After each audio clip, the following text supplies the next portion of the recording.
Tātad, vai OpenAI, viens no pasaules lielākajiem mākslīgā intelekta milžiem, no mums kaut ko slēpj? Pēdējā laikā parādās arvien vairāk pazīmju, aizgājuši darbinieki, nopludināta informācija, kas liek domāt, ka aiz tās spožās fasādes notiek kaut kas, vismaz satraucošs. Mēģināsim kopā saprast, kas tur īsti ir par lietu. Un viss šķiet sākās ar šo.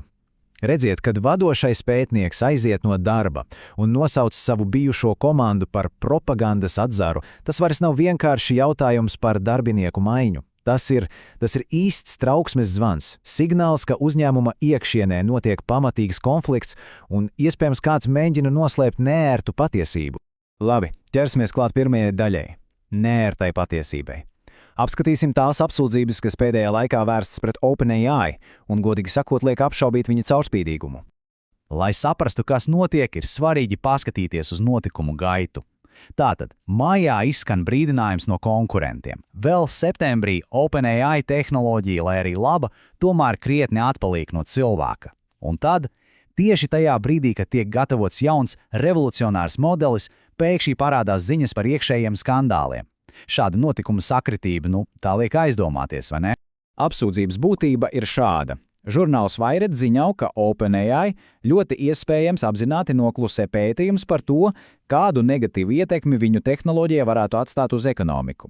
Un tie pētnieki, kas aizgāja, tie nav tikai skaitļi statistikā, tie cilvēki, kas iespējams ir pierādījums tam, ka zinātniskā patiesība tiek likta malā, lai netraucētu lielajā biznesa interesēm. Un tagad pievērsīsimies tam, kas visticamāk ir visas šīs drāmas centrā – pašai tehnoloģijai. Runa ir par ekspertu līmeņa mākslīgo intelektu, un tas, ticiet man, maina pilnīgi visus spēles noteikumus.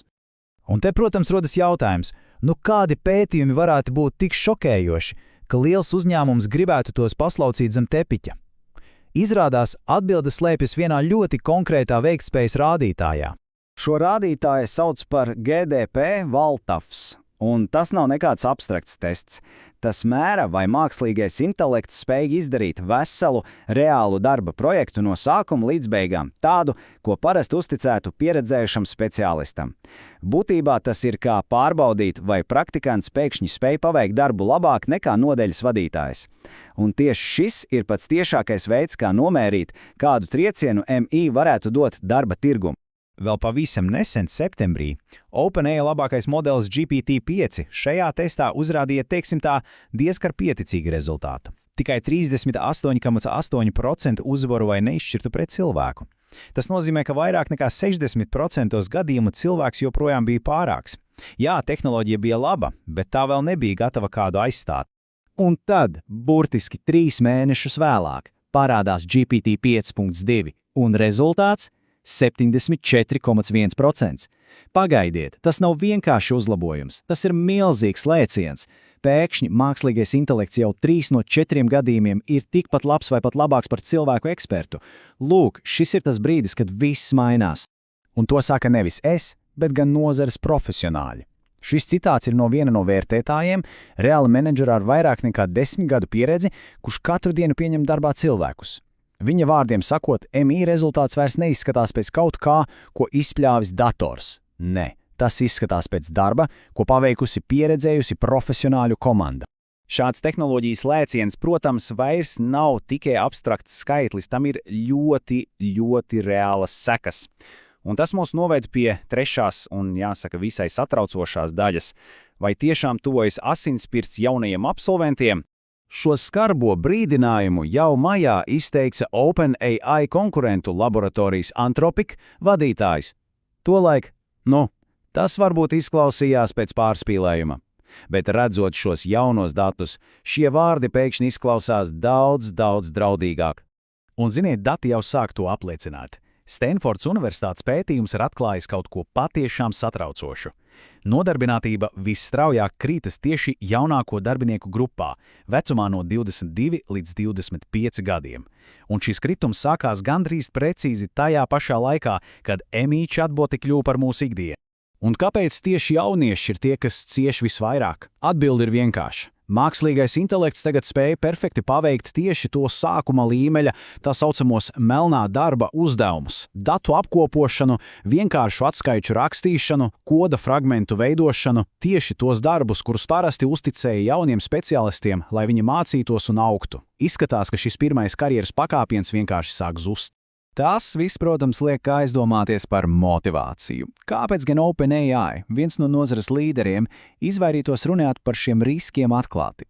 Un tas mūs noved pie 4. daļas. Vai tas ir klusums pirms grandioza biržas darījuma? Ja salīdzina OpenAI ar viņu galveno konkurentu Anthropic, ir redzamas divas pilnīgi pretējās pieejas. Kamēr Anthropic aktīvi publicē datus un burtiski ceļ trauksmi par iespējamām sekām, OpenAI kļūst arvien klusāks un no tā aiziet vadošie darbinieki. Un tas viss notiek tieši laikā, kad uzņēmums ļoti iespējams gatavojas lielākajam akciju publiskajam piedāvājumam tehnoloģiju vēsturē. Un lūk, te arī parādās potenciālais interešu konflikts. Publicēt pētījumus, kas brīdina par masveida darba vietu zaudēšanu tieši pirms tik milzīga finanšu notikuma, tas varētu pamatīgi sabojāt investoru noskaņojumu. Jautājums paliek atklāts, vai šis klusums ir vienkārši stratēģisks biznesa lēmums? Labi, noslēgumā mēģināsim nedaudz atkāpties no šīm iekšējām intrigām un paskatīsimies uz lielo bildi, uz to izaicinājumu, kas ir mūsu visu priekšā. Un tas mūs noved pie pēdējās sadaļas ar, manuprāt, ļoti trāpīgu nosaukumu – sapnis vai murgs. Izskatās, ka mēs ieejam pilnīgi jaunā laikmetā. Pirmais solis jau ir noticis, tehnoloģija ir pārspējusi cilvēku spējas daudzās jomās, tagad neizbēgami seko satricinājumi darba tirgū, un mūsu lielākais izaicinājums būs šo pāreju vadīt gudri, lai rezultātā nonāktu pie kaut kā labāka, varbūt pat pie nākotnes, kurā darbs vairs nav dzīves centrālais elements. Ir ļoti svarīgi saprast, ka nākotne nav akmenī cirsta. Tehnoloģija ir tikai rīks. Tas, vai ar šo rīku mēs uzbūvēsim sapņu pasauli vai murgu, ir atkarīgs tikai un vienīgi no mūsu lēmumiem, no mūsu spējas sadarboties un pielāgoties jaunajai realitātei. Tātad, lūzuma punkts ir sasniegts. Mākslīgais intelekts tagad spēja paveikt darbu labāk nekā cilvēku eksperti. Un tas mūs visus atstāja ar vienu, bet ļoti nopietnu jautājumu. Vai mēs esam gatavi tam, kas sekos tālāk?